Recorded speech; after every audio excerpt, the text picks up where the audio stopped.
Before we pray, let's take a moment to share in God's Word to more fully maximize our prayer. My dear friends, when God decides to build you up, He doesn't just make minor improvements. He transforms your entire foundation. Consider David, a shepherd boy overlooked by his own father when Samuel came seeking Israel's next king. Yet God saw beyond the surface and declared, "I have found David, son of Jesse, a man after my own heart." God wasn't limited by David's humble beginnings. He was interested in building David's character, courage, and conviction long before placing a crown on his head. The Lord's construction project in your life similarly works from the inside out, strengthening your core identity before manifesting His greater purpose through you. The magnificent truth is that God's building process often begins in seasons of dismantling. Joseph's dreams of greatness led straight to a pit, then to slavery, then to prison, each step seemingly taking him further from God's promise. But these were not detours, they were divine development stages. In Genesis 50:20, Joseph recognized this divine architecture when he told his brothers, "You intended to harm me, but God intended it for good." Friends, don't resist when circumstances seem to be tearing down your expectations.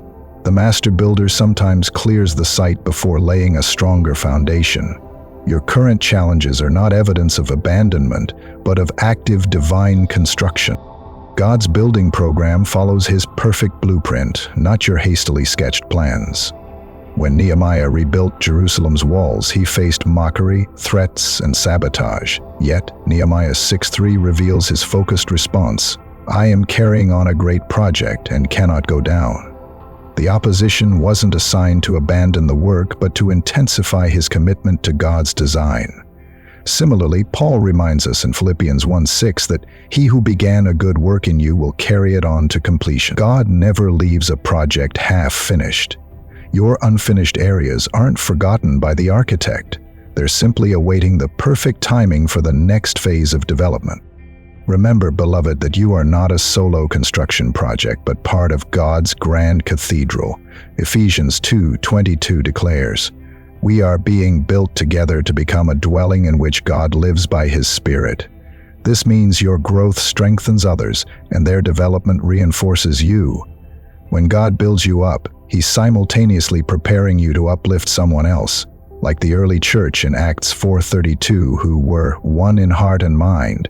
Your personal development has communal purpose, so embrace God's building process with patience and expectation, knowing that He sees the finished masterpiece, even when you're still feeling like scattered building materials. The God who spoke the universe into existence is more than capable of constructing an extraordinary life through you. Now let us pray. Father God, I come before you today with an expectant heart, ready to be built up by your mighty hand. Lord, I'm not interested in a quick fix or a surface-level touch-up. I need a complete God construction project in my life. Your word says in Psalm 127:1, "Unless the Lord builds the house, the builders labor in vain." So I'm laying down my amateur blueprints right now and surrendering to your master plan.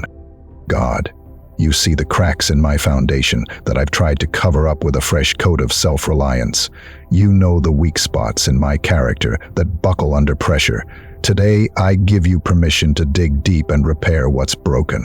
I might have been comfortable with those compromised areas, but you love me too much to leave me in a structurally unsound condition. Like you told Jeremiah, you want to uproot and tear down, to destroy and overthrow, to build and to plant.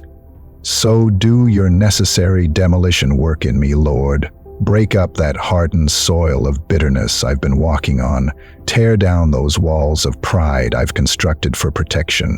Uproot those deeply embedded habits that keep me from growing upward toward your light. Father, build in me the same resilience you built in Joseph.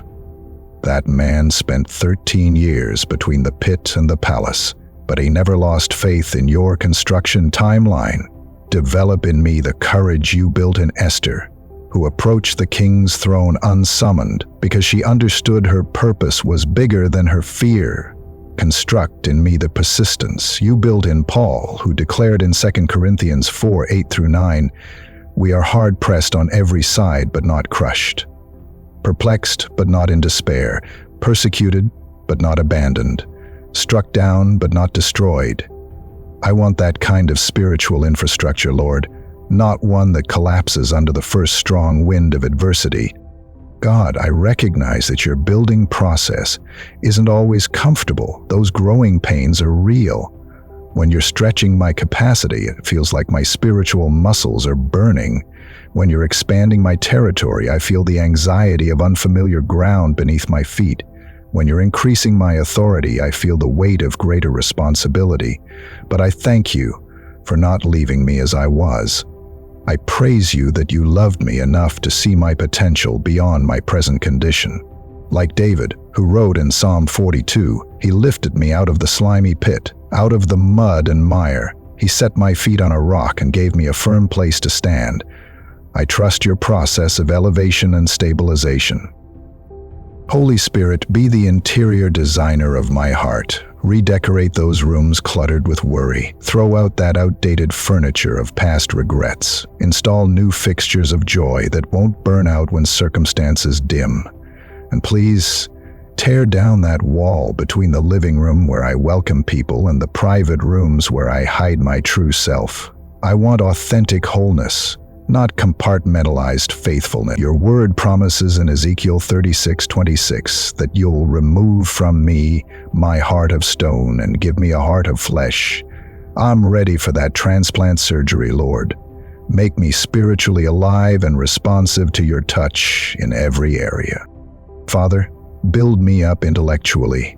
Renovate my mind according to Romans 12:2, transforming how I think until it aligns with your perspective.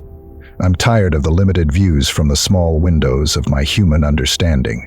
Expand those openings so I can see from your vantage point. Install your wisdom where I've been operating from mere knowledge. Replace those load-bearing walls of rigid thinking with the open concept of your higher thoughts. I want the mind of Christ operating in me, discerning, compassionate, strategic, and surrendered. God, build me up emotionally. Fortify those vulnerable places where I've experienced collapse in the past. Reinforce my capacity to process pain in healthy ways rather than stuffing it into the crawl spaces of my soul. Install proper drainage systems so the rain of disappointment doesn't flood my basement with despair. Your word says in Nehemiah 8:10 that the joy of the Lord is your strength. So construct in me emotional stability that's anchored to your unchanging character rather than my fluctuating circumstances. Lord, build me up relationally. Show me where I've erected barriers instead of bridges. Teach me to establish boundaries without building bunkers. Where I've allowed unhealthy connections to compromise my structural integrity, give me courage to renovate those relationships according to your specifications. Position support beams of godly friendships that help me stand upright when storms come and make me a secure dwelling place where others can find shelter, just as your love has been my refuge. Father God, build me up physically. This body is your temple, but sometimes I treat it more like an abandoned storage unit. Strengthen these bones that praise you. Energize this flesh that serves you. Restore what stress and neglect have damaged. I'm not asking for physical perfection, Lord, but for the stamina and health to complete every assignment you've given me. Like Caleb, who at 85 years old could say, I am still as strong today as I was the day Moses sent me out. I want the physical vitality to match my spiritual vision. God, build me up financially, whether that means constructing a stronger foundation of stewardship or expanding my capacity to generate and distribute wealth for your kingdom. I surrender my resources to your blueprint. Break up the concrete of scarcity thinking that's limited my faith. Excavate the buried treasure of gifts and abilities you've placed within me that can create value for others. Establish in me a prosperity mindset that's focused on generosity rather than greed, knowing that you build channels, not reservoirs, for your blessings to flow through. Lord, build me up spiritually. Increase my prayer life from occasional maintenance visits to consistent communion with you. Develop my faith from a supporting wall to the central pillar of my existence. Expand my spiritual senses until I can detect your presence as naturally as I feel the wind on my skin. Don't let me settle for a relationship with you that's all rooftop glory without the essential foundation of daily discipline, as the psalmist wrote. Teach me your way, Lord, that I may rely on your faithfulness. Give me an undivided heart. Father, I ask you to build me up in perseverance. So many times I've abandoned your construction projects when they took longer than expected. I've walked away from promises because the manifestation required more patience than I wanted to invest. Today, I commit to staying on site until the work is complete. Like the persistent widow in Luke 18, I won't give up on what you've started. Like Abraham, who waited patiently and received what was promised, I choose patient endurance over premature evacuation of your purposes. God, build in me a worshiper's heart that stands regardless of circumstance, like Job, who could declare, "Though he slay me, yet will I hope in him." I want worship to be my default response, even when life doesn't make sense. Construct in me the spiritual reflexes of David, who danced before you with abandoned joy. Program into my spiritual DNA the praise instincts of Paul and Silas, who sang hymns at midnight in their prison cell. Let worship be not just what I do, but who I am at my core. Lord, I thank you that you're not building according to human timelines or visible progress markers. Your construction sometimes happens below the surface where no one else can see. While others might wonder why there's no apparent change, you're establishing deep foundations that will support future expansions. Thank you for your patience.